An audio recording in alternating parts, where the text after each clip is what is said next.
us. In Jesus' name we pray. Amen. Please be seated. Good morning, church, and praise Jesus. Amen. If there is someone who is important in a courtroom, that person is a witness. A weak witness creates doubt, but a strong witness brings clarity. So John is writing both the gospel and the epistle when he is in the city of Ephesus. He's an old man now.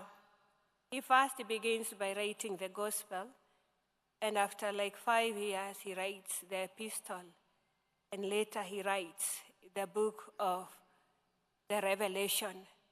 As he writes these letters, and the gospel, the letters, and Revelation, he's writing to correct what was going on. Because at that particular time, as the church was growing, false teachers were also becoming many. And so there were many false teachings which were being peddled around. And so John writes the epistle mostly to correct that which was being sold out there in the land of Christianity. So in today's readings, we are going to examine a testimony which is being given by a witness who saw Jesus, a witness who was with Jesus. He saw him teach, he saw him perform miracles. He also was the first person to confirm that he truly Jesus resurrected, even without touching Jesus. And so let's turn to the epistle reading and see what the Lord is teaching us this morning, after which we'll go to the gospel. So point number 1 is a witness who saw the truth. And which truth is this? The truth about who Jesus is and the truth on what Christianity is all about. Remember, he's writing to address the issues which are affecting Christianity. And so he begins by telling them that what we have heard, what we have seen with our eyes and our hands have handled. So why he's telling them that is because he's a witness, he's giving them evidence which is the truth of what Christianity is all about. Why? Because John was not writing about rumors. He was not writing a theory. He was not writing a philosophy. He was writing that which he had experienced, that which he had seen, that which he knew for sure that truly Christianity is real and Christ is alive and he's living. And so this morning, as we sit before the Lord is reminding us that Christianity is not based on rumors. It's not based on philosophy. It is a reality. We have a witness. And that's why John, at the end, he writes the gospel and saying that all these things have been written so that you may believe and live. Let's move on to verse 3, where we will pick our second point. And the second point is the witness who builds fellowship. And so for verse 3 says, so that you may have fellowship with us. So John is telling them that, what we are talking about is something which is real. And the reason why we are spreading this is so that you can have fellowship. And fellowship with not them as members, but also fellowship with the Father and fellowship with God the Son. And so this morning, as we sit here, as we prepare for festivities, and as we prepare and sing carols and prepare to sing them, one of the things that the Lord desires of us is for us to have a true fellowship with him, for us to invite him and allow him to be the one in control of our lives. So he's inviting us to have a fellowship with him, the Father, but also to have a real fellowship with each and every one of us, because where Jesus is at the center, the unity holds. But where there are other things, then that unity is at stake. And so the Lord is calling us to remember that we are a family that is bound by the love of our Lord Jesus Christ. And he desires for us to walk with him daily and to honor and worship him for who he is. So he goes on in verse 4 to say that he says that your joy may be complete. So what he means here is that all this is being written so that you may know God and walk with him and have a fellowship with him, and in the process your joy will be complete. Why? Because you will experience the joy of the living God. And so, brethren, joy is not found in comfort. It's not found in achievements. It is not found in circumstances. True joy is found through knowing the Lord and experiencing him and allowing him to be in control of our lives. Let's move on to the gospel and see what is happening there. So the context in the gospel is where Jesus has already resurrected. He's been appearing to a number of people, both in Jerusalem and now at Galilee. At this particular time, he's in Galilee. He has appeared. He's been appearing to many.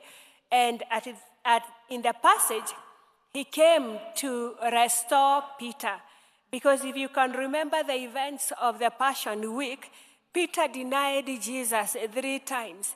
And so, and if you can remember what had happened before the Passion Week, Jesus had talked to Peter, and he was telling him that, when he was telling him that on this rock, I'll build my church. And so God is a God of the second chance, because in this passage, Jesus comes back to visit Peter and renew him and restore him to the sheepfold, because he called Peter with a reason for him to be his disciple and apostle. And so in the process of Peter being restored, Jesus first came and they had breakfast together. And in that process, Peter sees John. And remember, John is this beloved disciple. And I want to assume that they all know that he's a beloved disciple. And so Peter says to Jesus, what about him? Or what about this man? He was referring to John, this John who is writing this gospel. And Jesus responds to Peter and he tells him, what is that to you? You follow me. So why is Jesus telling Peter that? It's because Jesus has come to restore Peter and return him to the sheepfold. But Peter is already getting distracted by, or maybe threatened, or maybe comparing himself, and maybe thinking this one is a beloved disciple. Even though I've been restored, will I also be a beloved disciple? I'm thinking that was what was going on in the mind of Peter. But Jesus quickly tells him to follow him, Jesus, and not the disciple. And so what does that teach us this morning?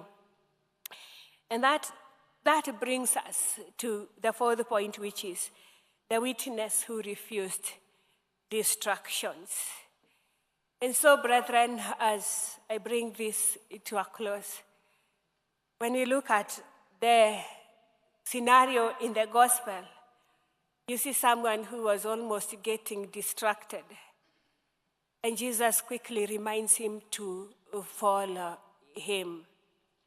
And probably the reason why Jesus is telling him to follow him is maybe Peter would have gotten tempted to following John or following other things.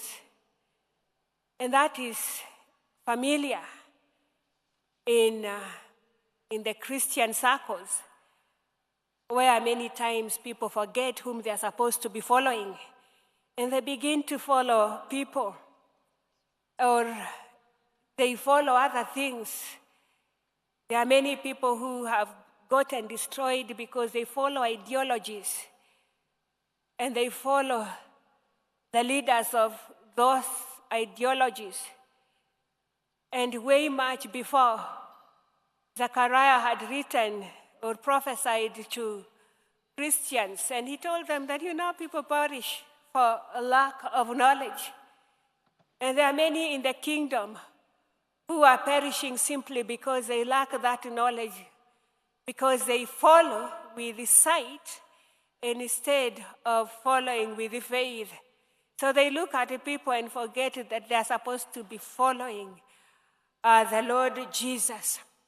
And so today, as we prepare for the second coming of our Lord Jesus Christ, the Lord is calling us to follow him fearfully and follow him faithfully, because he's the author and finisher of our lives. And so we should not compare ourselves with other people. We should not be distracted by other people. We should not follow ideologies or other doctrines. We should not lose our sight. Instead, we should follow Jesus faithfully with faith. And so these beloved disciples write in verse 24 and verse 25, it says that this is the disciple who testifies, and we know his testimony is true. This is John who is writing that, and is referring to himself. Why? Because he refused to be distracted. And so the Lord is calling us to be reliable witnesses who focus on our calling, focus on our Christianity, on the journey of Christianity.